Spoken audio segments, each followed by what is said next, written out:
Bienvenue dans le podcast Ayurveda par Nat et Lorraine. Notre objectif, c'est de partager avec vous, d'accueillir des personnes inspirantes pour aborder des sujets liés à la santé et au bien-être. Je m'appelle Nathalie, je suis praticienne en Ayurveda, j'accompagne des femmes spirituelles qui veulent prendre soin de leur corps, de leur cœur, de leur mental et du monde qui les entoure. Et je suis Lorraine, praticienne en Ayurveda, spécialisée en périnatalité. J'accompagne les femmes dans toutes les étapes de leur vie et de leur cycle. Vous pouvez retrouver nos épisodes sur notre site internet www.podcast-ayurveda.com ou sur votre plateforme d'écoute de podcast préférée. Si vous avez envie de nous soutenir, laissez-nous un commentaire ou même 5 étoiles sur Apple Podcast. Hey, êtes-vous au courant que nous organisons le premier sommet francophone de l'Ayurveda ? Il s'agit de 4 journées de vidéoconférences sur des thématiques différentes autour de l'Ayurveda. Il est toujours temps de vous inscrire pour visionner ces vidéoconférences qui sont en accès gratuit pendant les 4 jours du sommet, soit du 17 au 20 juin 2021. Pour celles et ceux qui ne sont pas disponibles, ne vous inquiétez pas, vous pouvez commander votre pack afin de découvrir de nombreux bonus et contenus de qualité proposés par nos intervenants et visionner les conférences du sommet en illimité. Pour plus d'informations, pour vous inscrire ou pour commander votre pack, rendez-vous sur www.sommet-ayurveda.com. Aujourd'hui, nous recevons Karine Bergami, professeure d'Ayur Yoga, d'Aqua Yoga et thérapeute ayurvédique et également entraîneur d'apnée. Nous allons partager avec vous des informations pratiques sur comment pratiquer en été ou avec un déséquilibre ou une dominante pitta. Bonne écoute! Bonjour Karine, merci d'être avec nous aujourd'hui. Merci, bonjour Lorraine, bonjour Nathalie, je suis ravie d'être avec vous. Nous aussi, nous sommes ravis de te recevoir suite à ta proposition par rapport à ton activité, par rapport à ce que tu proposes. Est-ce que tu peux nous en dire d'abord un petit peu plus sur ton parcours, qui tu es, où tu es, ce que tu fais ?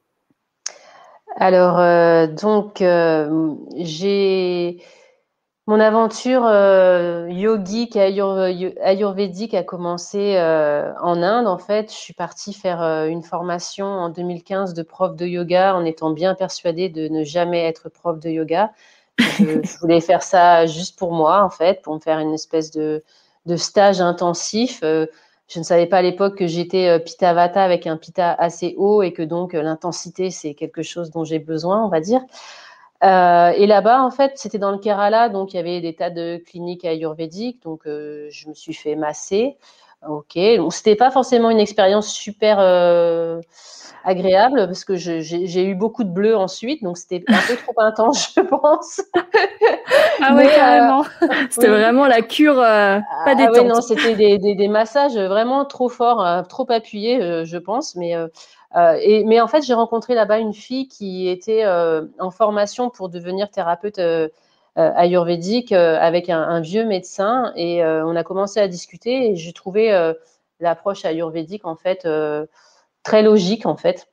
Et j'ai laissé ça dans un coin de ma tête. Je suis rentrée et quand je suis rentrée, on m'a proposé de faire des remplacements dans un studio de yoga, donc j'ai tout de suite démarré en fait. Et j'ai commencé par moi-même à m'intéresser à l'Ayurveda et faire finalement une formation qui m'a conduit petit à petit vers l'Ayur Yoga.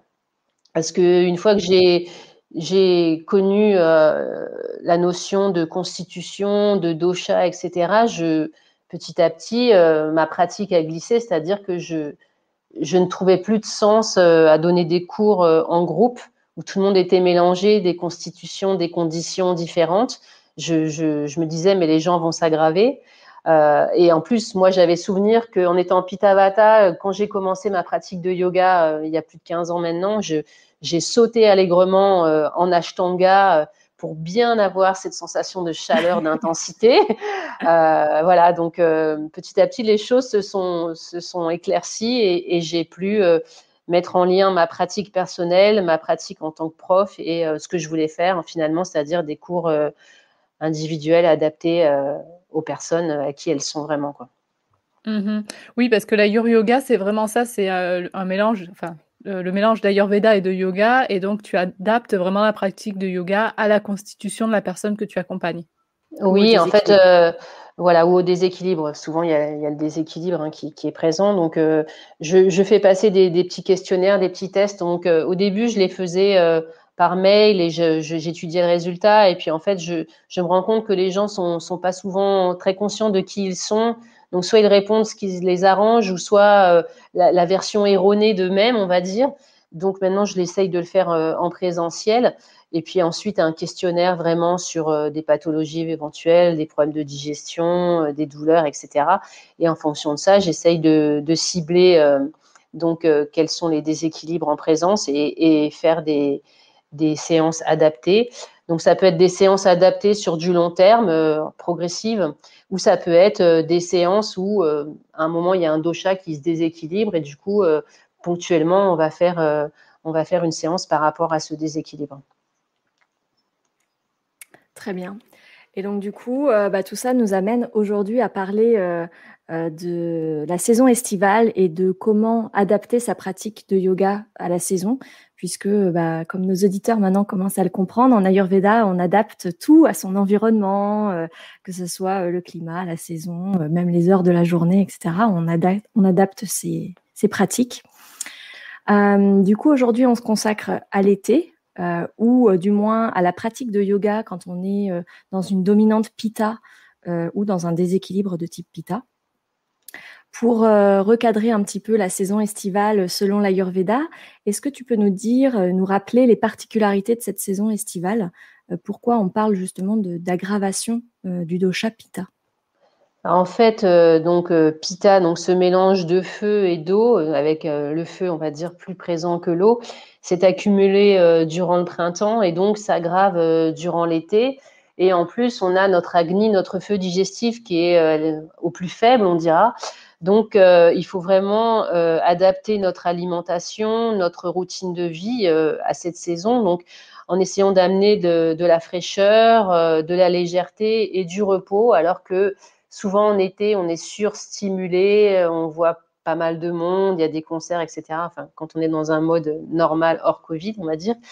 Donc, en fait, il y a à la fois du bon sens et à la fois des choses à réadapter. Donc, généralement, les gens, normalement, se dirigent vers une alimentation déjà un petit peu plus en lien avec les fruits, les légumes, etc. Donc, peut-être un peu plus végétarien. On a l'idée qu'il faut boire davantage, donc ça déjà c'est une bonne idée, mais souvent ils se précipitent sur l'eau qui sort du frigo, donc la mauvaise idée, comme l'alimentation, on essaye de rien manger qui sort directement du frigo, se jette sur les glaces aussi, donc les glaces évidemment on va peut-être pas les manger en hiver, mais en tout cas essayer de ne pas les placer à la fin d'un repas pour éviter le plus de dégâts possible, on va dire par rapport à Agni. Donc le cru, c'est la bonne saison, on va dire, pour le cru. Des petits trucs pour essayer de ne pas boire de l'eau qui sort directement du frigo, c'est donc à température ambiante, on va dire, biaiser le cerveau en mettant de l'eau dans une bouteille bleue pour avoir la sensation qu'elle est plus fraîche, ou même rajouter quelques feuilles de menthe dans l'eau, ça rafraîchit également. Privilégier le jus d'aloe vera aussi, ou l'eau de coco, c'est parfait. Donc, évidemment, c'est le moment où on voit des amis. Alors, souvent, c'est barbecue et rosé. Donc là, c'est les deux mauvaises idées. La totale. Donc, le barbecue, évidemment, c'est l'alimentation. C'est chauffé à très haute température. Donc, ça rajoute le pitta.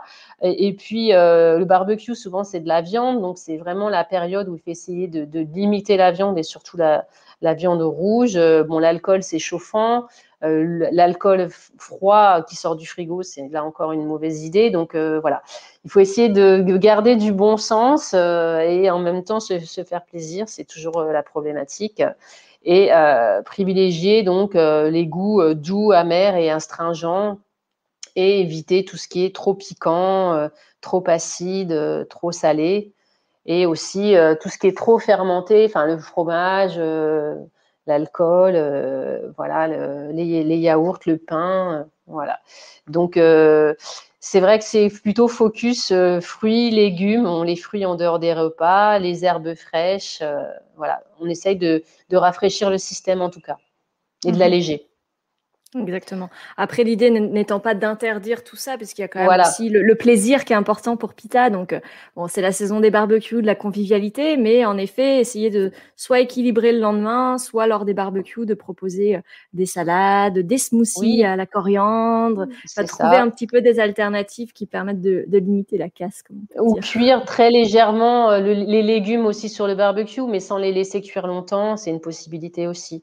Donc voilà, essayer d'allier plaisir et Ayurveda, c'est possible, sans trop non plus se faire un casse-tête mental. Voilà, surtout pour les pitas qui, en général, quand on leur dit faut faire ci, faut faire ça, après ils se mettent ça comme une discipline c'est à ça, part entière. le pita a tendance à oublier la notion de plaisir et se mettre sur toujours une espèce de challenge et du contrôle. Ensuite, évidemment, on va logiquement ne pas faire d'activité 10h et 14h. Même pour le yoga, la pratique de yoga, soit tôt le matin, on essaye justement de se lever plutôt très tôt, ou en fin de journée, aussi pour essayer de rafraîchir le système. On peut aussi, donc évidemment, aller se tremper, c'est idéal pour un pitta de se rafraîchir. Je dirais que l'idéal, c'est l'eau douce et pas l'eau salée, mais l'eau de la mer, c'est très bien quand même. Et puis, se balader au clair de lune avec les rayons de la lune pour refroidir. Comme si on doit faire de la bianga, on privilégie l'huile de coco qui est rafraîchissante plutôt que l'huile de sésame. Pitta a souvent, avec un pitta dominant ou une aggravation de pitta, les yeux sont très sensibles, donc on pense aux lunettes de soleil. On essaye de privilégier les vêtements en matière naturelle pour pas transpirer plus que de raison et essayer d'éviter de s'habiller en rouge en plein été, plutôt de privilégier les couleurs pastel, on va dire. Enfin, voilà, ça c'est plutôt du bon sens. Voilà. Ok, tous ces conseils ils sont valables particulièrement pour les types Pitta en été. Oui, c'est ça. Ouais. Ok. Écoute, merci beaucoup pour tous ces conseils en termes d'alimentation et un petit peu d'hygiène de vie aussi. Alors, si on se parle, on va rentrer peut-être un peu plus en détail dans la pratique de yoga pour pouvoir l'adapter à la saison Pitta, à la saison estivale d'après l'Ayur Yoga. Alors, en quoi déjà c'est important, en quoi déjà arrive l'importance du yoga dans son hygiène de vie pour avoir un bon équilibre, pour une bonne santé? En fait, le yoga, il y a des effets à la fois sur, on va dire, la santé physique quand c'est bien pratiqué, parce qu'on peut aussi aggraver et même se faire mal en yoga, hein. Et évidemment pour tout ce qui est stress, santé, je dirais plus psychologique, mentale, pour essayer de redescendre et d'avoir peut-être plus d'ancrage, par exemple pour les pitta. Enfin, je reviendrai sur les différents éléments, mais et privilégier aussi des états méditatifs et en tout cas de conscience, alliant le mouvement à la respiration. Ça, c'est un peu valable pour tout le monde. Mmh. Alors comment on va faire du coup pour adapter sa pratique à la saison estivale? Alors en fait, déjà, il faudrait réfléchir par rapport au type de yoga. Donc évidemment, c'est pas la saison idéale pour faire du Bikram yoga, hein. Dans une salle surchauffée, je pense pas que ça soit la meilleure idée. L'Ashtanga, c'est quand même aussi assez tonifiant et aussi réchauffant, donc c'est peut-être pas non plus la meilleure saison. Le truc avec les pittas, c'est que si on leur propose du hatha yoga, ça peut être intéressant, c'est-à-dire rester longtemps dans les postures, mais ils vont peut-être avoir un syndrome d'ennui qui va venir se placer à un moment. Donc, on peut induire un peu de vinyasa, donc de mouvement entre les postures ou des postures en mouvement, mais privilégier une certaine lenteur. Donc, je reviendrai là-dessus. Et aussi peut-être imaginer des séances qui ne soient pas où on ne devine pas la suite. où il n'y ait pas une logique très nette pour pas que le pitta commence à réfléchir en se disant « Ah ouais, là, on a fait à droite, donc on va faire la même chose à gauche » et commence à se projeter sans être vraiment dans la pratique.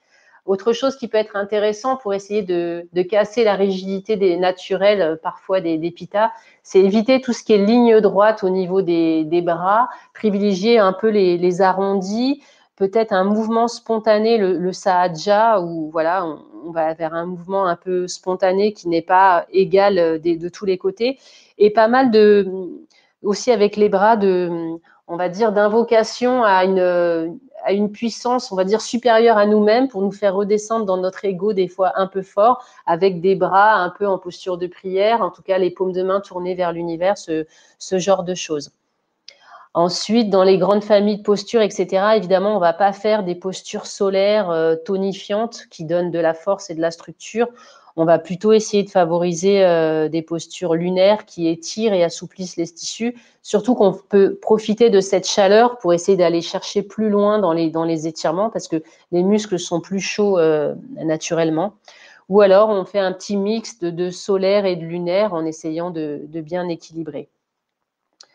Alors, il faut à la fois aller chercher la terre, la stabilité qui est peu présente, l'air, donc c'est pour ça que j'induis, je dirais, un peu de mouvement, mais un mouvement non réchauffant, et les terres, aller chercher des moments de silence. En gros, on va dire refroidir et relaxer, toujours avec de la mobilité pour essayer d'éviter cet ennui qui peut arriver. Mettre du jeu et comme tu Voilà. dis, voilà, le passionner par ce qu'il fait sans lui dire ce qui va se passer après, histoire que… C'est ça, pour stimuler un peu son intelligence, donc donner quelques infos, mais pas tout livrer. Et après, on peut privilégier certaines zones anatomiques, hein, par exemple le plexus solaire, l'abdomen, voilà, toutes les zones en lien avec Pitta, l'intestin grêle, les côtés du corps pour le foie, la rate, les flexions latérales, les torsions pour essayer de retirer les toxines qui naturellement, enfin disons, Pitta a parfois tendance à accumuler certaines toxines, voilà. Pour nettoyer un peu le foie. Au niveau de la respiration, je reviendrai en détail, mais on peut, dès qu'on sent un échauffement, privilégier une expiration par la bouche pour refroidir, on va dire, le système, et aussi privilégier son attention, en tout cas porter son attention davantage sur l'expire. Traditionnellement, les cours de yoga, souvent au début, il y a des salutations à la lune, au soleil, justement. Donc là, nous, on va privilégier les salutations à la lune. Ou si c'est des salutations au soleil, si on doit choisir entre type Ashtanga ou type Hatha, on ira plus vers une salutation au soleil de type Hatha et la pratiquer avec lenteur pour pas non plus chauffer le système. Donc, je peux revenir sur les grandes familles de postures et puis ensuite, peut-être, je viendrai un peu plus dans le déroulé d'un cours sans vous donner tous les noms de postures possibles parce que, bon, voilà, tout le monde n'est pas prof de yoga. Donc, on peut faire des postures debout, hein, mais on ne va pas faire des postures debout qui amènent beaucoup de chaleur. Donc, tout ce qui est guerrier, par exemple, les guerriers 2, les guerriers 3, on évite parce que ça donne beaucoup de chaleur. Donc, on va plutôt essayer de faire des postures debout avec, par exemple, des ouvertures de hanches. On peut citer, par exemple, je sais pas moi, la posture de l'arbre avec Shasana, voilà, qui permet aussi l'ancrage. On peut faire aussi des flexions latérales debout pour travailler justement cette zone-là sur les côtés. Les postures assises pour aller chercher la terre. Tout ce qui est torsion, on a déjà vu, donc c'est excellent pour Pitta, pour essayer de se détoxifier justement. Les ouvertures de hanches, parce que traditionnellement en yoga, tout ce qui est hanche, on dit que c'est là qu'on accumule toutes les émotions. Donc avec ces ouvertures, essayer de libérer, de calmer ces états émotionnels. Le travail sur le ventre, ça peut être intéressant parce qu'on a le point Marma Nabi à cet endroit-là, donc au niveau du nombril, donc travailler sur cette zone qui est donc une zone Pitta. Hein. Essayer de faire peu de flexion arrière, d'étirements arrière ou des étirements peu intenses parce que sinon c'est assez chauffant, et les contrebalancer par des flexions avant qui amènent, on va dire, de l'introspection et de la relaxation. éviter évidemment tout ce qui est posture sur la tête et équilibre sur les bras qui demandent beaucoup d'engagement musculaire et qui vont faire chauffer encore le système. Et la chandelle qui peut être une très bonne posture pour l'inversion de la circulation et rafraîchir encore le système. Voilà. Tout ça, ça permet de se rafraîchir en été et d'avoir bien d'adopter sa pratique posturale. Et d'éviter que la colère ou ce genre d'émotions aussi viennent pointer le bout de leur nez. Exactement. Est-ce qu'en termes de méditation et de respiration, tu as des conseils en particulier? Oui, alors peut-être je vais revenir sur la structure d'un cours parce que en fait j'inclus tout ça dans un cours. Donc en fait il faut à la fois du dynamisme et du statique. Voilà. Il faut de l'étirement pour augmenter le calme, il faut de la fraîcheur. L'objectif d'un cours serait de ne pas se mettre dans un délire de compétition, pas qu'avec les autres, mais envers soi-même, d'essayer toujours d'être le meilleur. Donc, de développer une espèce d'énergie de compassion envers soi, notamment, et développer, donc, comme on a vu, les éléments air, éther et terre, pardon. Éther. Voilà, air, éther, séparé. Donc moi, ce que je fais j'ai des phrases que je module par rapport à la personnalité, enfin on va dire à la constitution ou la condition de la personne. Donc ça pourrait être d'avoir de la compassion pour soi-même, que je peux répéter plusieurs fois, ou d'avoir une attention pleine sur les pensées, les émotions, ou de développer de l'amabilité et aussi de la compassion encore durant la pratique. Donc évidemment, on ne va pas essayer de faire une séance de yoga pour Pitta en plein soleil, entre midi et 2. On essaye d'avoir un lieu frais, une lumière indirecte, soit on a de l'eau à côté pour avoir le son de l'eau. En pleine nature, ça peut être parfait. Et moi, je ne vais pas m'habiller avec des couleurs vives et le pratiquant, ça serait bien non plus, voilà, des couleurs pastel. Si je vais mettre des huiles essentielles, je peux privilégier le jasmin, lavande ou rose, ou être en pleine nature et profiter des senteurs, on va dire, naturelles. Donc, je commence toujours mes cours par un petit moment de méditation. Donc, ça pourrait être vraiment un moment d'attention pleine sur les pensées, les émotions. Voilà. Ensuite, je pourrais évoquer des métaphores pour certaines déesses. Ça pourrait être Lakshmi et Parvati pour avoir des énergies féminines un peu lunaires, ou bien encore visualiser les énergies autour de l'air, de la terre.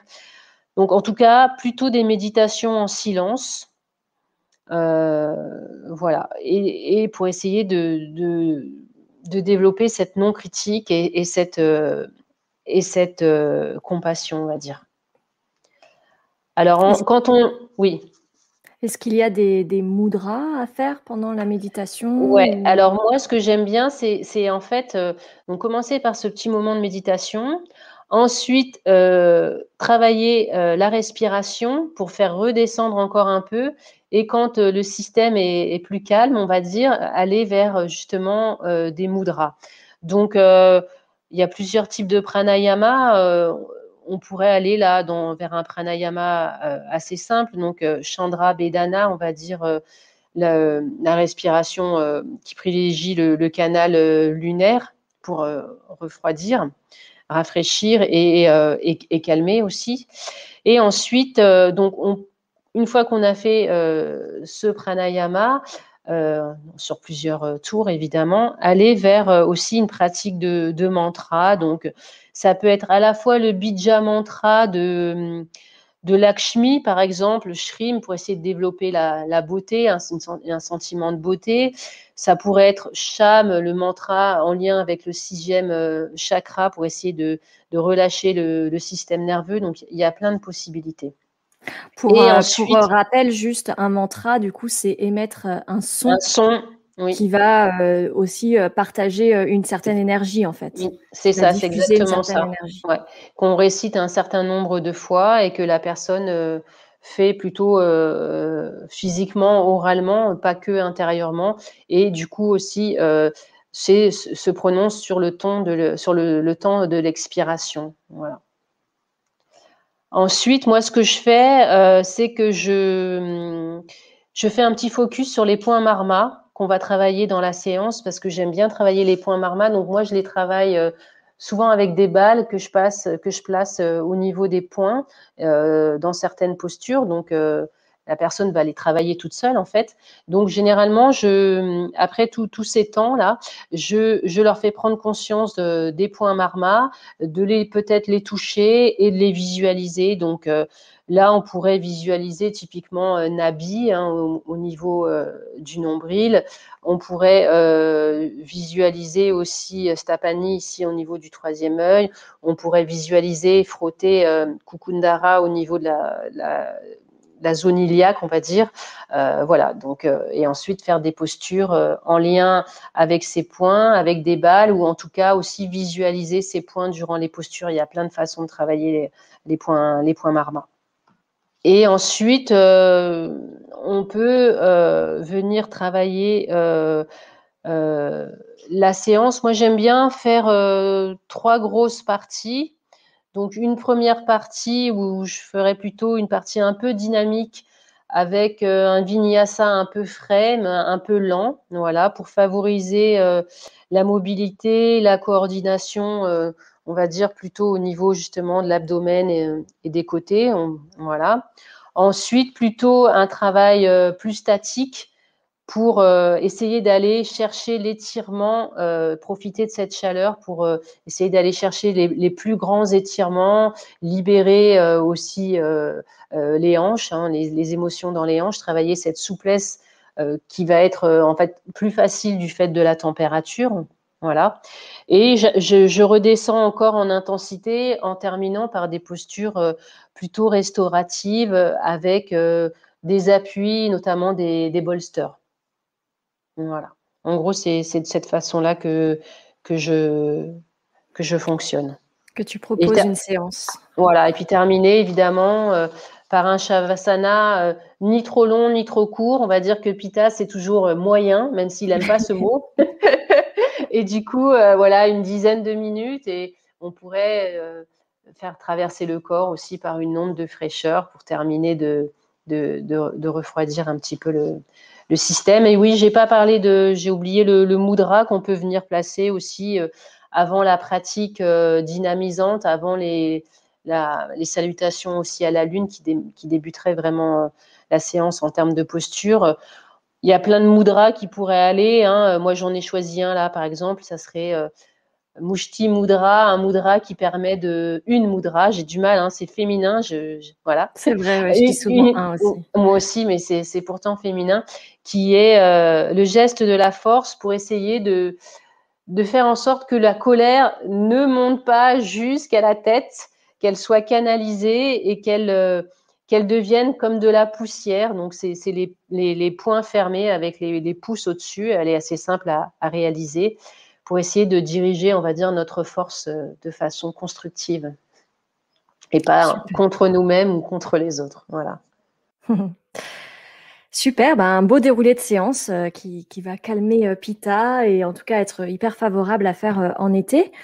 Tu parlais tout à l'heure qu'il était bon de faire ces séances en pleine nature et de par ton parcours un peu d'entraîneur d'apnée, tu proposes aussi aujourd'hui de l'aquayoga.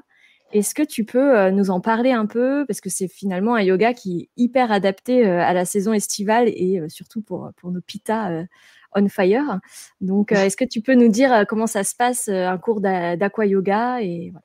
Alors, l'aquayoga, donc je me suis formée. Moi, j'ai une pratique de 15 ans de natation synchronisée, donc je connais bien l'eau et l'apnée, etc.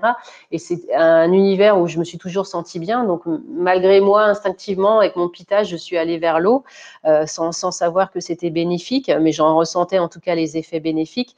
Donc l'aquayoga, c'est pratiquer les postures à la surface de l'eau, soit avec la tête hors de l'eau, soit avec la tête dans l'eau. Donc évidemment, en été, c'est la saison idéale parce que c'est pas une pratique très intense en termes d'étirement, oui, mais en termes de chaleur, etc. Donc on se refroidit vite, donc il faut évidemment pratiquer ça plutôt l'été. Des séances pas très longues, on va dire 40 minutes maximum pour pas ressentir le froid. Et donc c'est vraiment, ça permet le lâcher prise parce qu'on est totalement porté par l'eau. Donc il faut déjà accepter de lâcher prise, mais ça vient petit à petit. Je dirais que c'est idéal pour les Vata si l'eau est assez chaude ou alors avec une combinaison. Pour les Pitta, c'est excellent pour les rafraîchir et pour essayer de lâcher, d'être dans le plaisir et de plus être dans le contrôle. Et moi, j'essaye de faire à la fois des postures soit statiques, soit des espèces de vinyasa dans l'eau, avec la tête hors de l'eau ou dans l'eau. Et il y a vraiment ce massage et ce son de l'eau qui nous berce. Et c'est des appuis beaucoup plus subtils, évidemment, que sur Terre. Voilà, moi, je trouve que ça permet vraiment de lâcher. Évidemment, si on veut faire ça comme une activité sportive intense, ça fonctionne pas parce que voilà, c'est pas l'objectif. C'est à la fois bien même pour les personnes qui ont des problématiques par rapport à l'eau pour avoir confiance parce qu'on a toujours pied. Suivant la flottaison de la personne, on n'est pas tous égaux en termes de densité du corps. Je porte la personne ou je mets des supports sous les jambes, sous le bassin.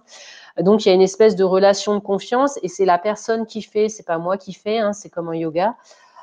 Donc, je trouve que c'est vraiment bien pour Vata, Pitta. Généralement, les kaphas adorent parce que ils sont bercés, ouais, ils sont c'est super confort, agréable, ils sont en confort et il y a beaucoup moins d'efforts à fournir que sur Terre. Mais c'est évident que ça leur pas conviendrait. forcément adapté pour eux. C'est vraiment forcément adapté. Et souvent, en plus, ils ont une excellente flottaison. Donc, c'est parfait. Ils ont beaucoup de plaisir. Mais je dirais que ça serait à faire en complémentarité d'une autre activité sportive ou alors les kaphas, on les met dans l'océan Atlantique et ils gèrent les vagues en même temps. C'est ça. C'est exactement ça, pour qu'il y ait un peu d'intensité de mouvement. C'est ça. Ouais. Parce que du coup, ça se fait dans un petit bassin, ça se fait plutôt dans une piscine. Alors en piscine, c'est compliqué parce que en termes de statut juridique, soit c'est dans un cadre associatif. Et ça peut fonctionner, encore c'est compliqué parce qu'en théorie, il faut être quand même maître nageur pour pouvoir, en termes de sécurité, pour pouvoir faire ce genre de pratique. Donc moi, je le fais via le club, un petit peu en piscine, mais j'avoue que je préfère le pratiquer en mer. Déjà, il y a l'odeur, il y a tout, hein, voilà, il y a les mouvements quand même un peu. L'eau salée, déjà, là, en termes de densité, ça permet au corps de flotter davantage, donc c'est plus pratique. Moi, j'ai des petites criques à côté de chez moi vers Frontignan, 7. Donc, on est quand même bien protégé. Donc, le seul facteur, vraiment, c'est la température de l'eau. Et tous les ans, j'organise fin août un stage de yoga et d'aquayoga en Croatie. Et là, c'est juste paradisiaque en termes de décor. Voilà. Ça donne trop envie. On a envie de te rejoindre en Croatie. Mais même, tu vois, faire au-delà, d'aller en Croatie, ça serait top. De prendre un cours d'aquayoga avec toi aussi, ça serait top. Mais même, avant ça, on peut déjà pratiquer ses propres postures de yoga dans sa piscine ou oui, à la plage. On peut les adapter, hein. Il y a des choses qui existent, il y a des choses que j'ai inventées, voilà, tout est possible. Et en fait, ce qui est aussi super agréable, moi, je termine mes séances, j'ai un bol en cristal de roche qui flotte. Et donc, je termine la séance avec mon bol. Et en fait, les sons se propagent dans l'eau. Donc, comme on a l'oreille juste au ras de l'eau, on entend les sons qui se propagent dans l'eau et on est vraiment, on ne sait plus où on est, quoi. Ça, pour moi, c'est ça doit être super formidable. agréable. Ouais, voilà. Tu as une merveilleuse salle de yoga quand tu fais tes séances dans la mer. Ah, voilà, c'est ça. C'est la plus belle salle de yoga qui puisse exister. De toute façon, moi, j'adore pratiquer, que ce soit le yoga sur terre ou dans l'eau, le plus possible en extérieur pour être en lien avec les éléments. L'Ayurveda, c'est ça aussi, hein, nos éléments intérieurs, les éléments extérieurs qui se rejoignent. Ensuite, évidemment, s'il y a beaucoup de vent, une dominante Vata, je ne vais pas aller pratiquer dehors, mais voilà, j'essaye quand c'est possible, de privilégier l'extérieur. Tu as bien raison, qu'il y ait une interaction avec notre environnement. Oui, on est déjà trop coupé, enfin la plupart des gens dans nos modes de vie actuels. Donc le but, c'est d'essayer de retrouver ça, en tout cas le plus possible. Et de leur permettre d'observer que tout ça, en fait, justement autour d'eux, ce n'est pas contre eux, c'est pour eux aussi. Donc c'est toujours chouette de pouvoir utiliser. Et pour Shavasana, ce que je préfère, c'est quand je n'ai rien à dire et qu'il y a juste à écouter le son des oiseaux autour. Voilà. Il n'y a rien de mieux. Tout est dit. C'est ça. C'est ça. Très bien, Karine. Bah, écoute, merci pour toutes ces informations sur cette pratique de yoga adaptée en fonction de l'été ou en fonction de son dosha dominant s'il est pitta. Est-ce que tu as des choses que tu souhaiterais ajouter par rapport à cet épisode et par rapport à tes pratiques?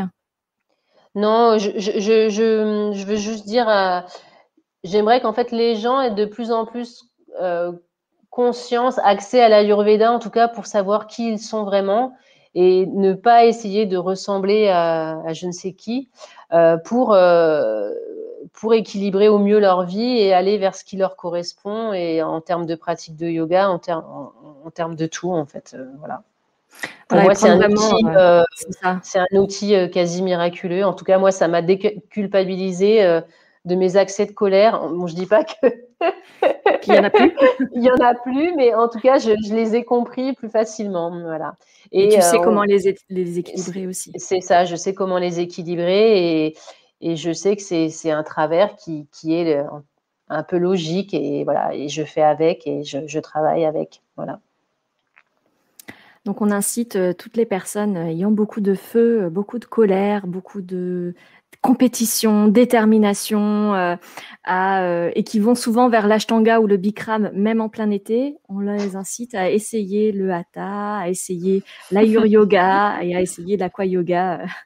Et voilà, il y a peut-être une première phase d'adaptation. Moi aussi, quand dans ma pratique personnelle, j'ai commencé à aller vers le hatha, je me suis dit, oh mon Dieu, mais quel ennui, c'est pas possible. Et en fait, je me suis accrochée parce qu'il faut dire que j'avais pas tellement d'autres choix de type de yoga là où j'avais déménagé, mais je me suis surprise finalement à aimer ça. Donc, il faut aussi un peu de temps et lâcher un peu ce désir de faire, d'être toujours dans le mouvement et voilà. Dans le challenge. C'est ça. Super. C'est le challenge de résister aussi exactement. à la hauteur. Et de trouver son équilibre. C'est ça. Karine, nous arrivons à la fin de l'épisode et nous avons des questions qui sont nos questions rituelles. Oui. Et la première question, c'est qu'est-ce que tu préfères faire, toi, comme rituel dans ton quotidien, maintenant que tu connais l'Ayurveda, le yoga? Quel est ton rituel préféré? Alors, c'est pas forcément très glamour, mais en tout cas, le gratte-langue, je suis une fan inconditionnelle. Je ne me vois pas partir sans. Voilà. Bon, après, moi, j'ai ma pratique de yoga, voilà, qui fait partie.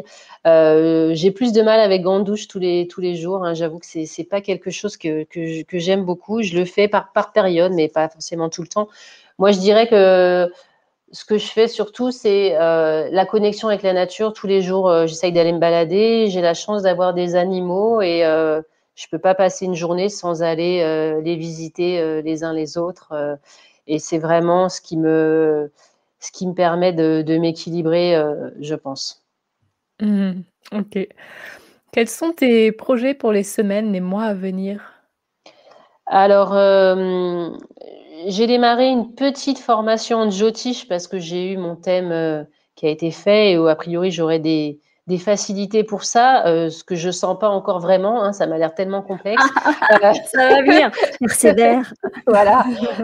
Mais en fait, je deviendrai pas astrologue et je ne ferai pas de prédictions, mais c'est plus que je voudrais utiliser cet outil pour essayer de mieux comprendre avec les thèmes qui est la personne, vers quoi elle va diriger son énergie pour essayer un peu de la guider.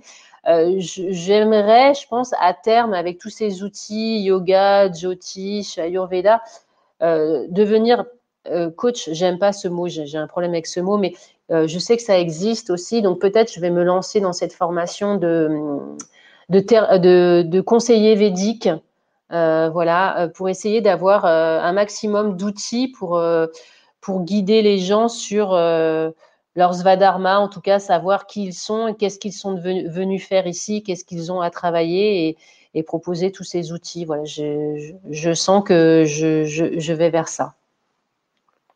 Wow. Voilà. Mais il y a encore du boulot. Hein. C'est un début. Voilà. Notre dernière question s'appelle l'instant de gratitude. Et l'on souhaiterait te demander qui tu aimerais remercier ou de manière plus globale, ce que tu aimerais remercier.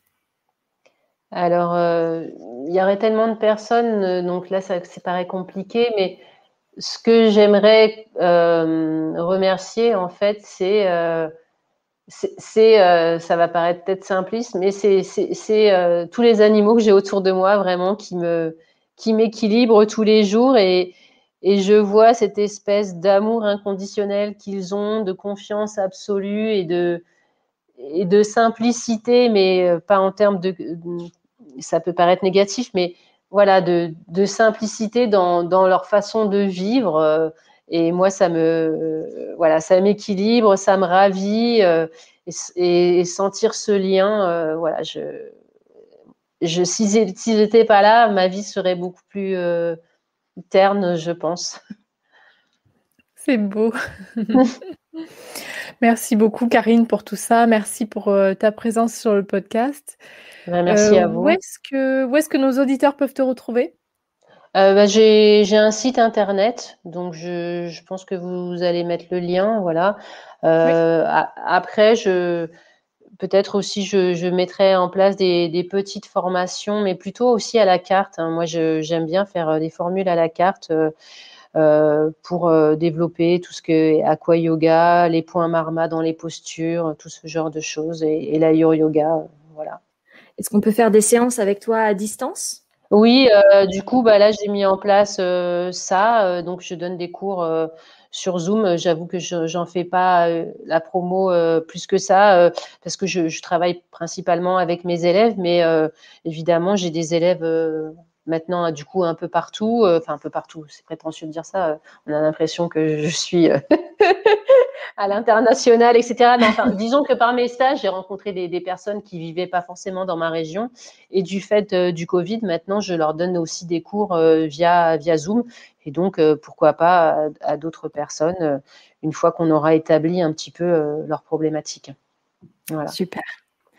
Merci pour tout, Karine. Merci pour ce bel échange. Merci à vous. Merci beaucoup. Merci énormément, Karine. À bientôt. Merci. Merci pour votre écoute. Si comme nous, vous aimez cette idée de podcast sur l'Ayurveda, n'hésitez pas à nous encourager avec une note ou un commentaire sur votre plateforme d'écoute de podcast et bien sûr, en vous abonnant au podcast. Vous pouvez nous retrouver sur notre site internet www.podcast-ayurveda.com ou sur notre page Facebook Podcast Ayurveda par Nat et Lorraine. À très bientôt!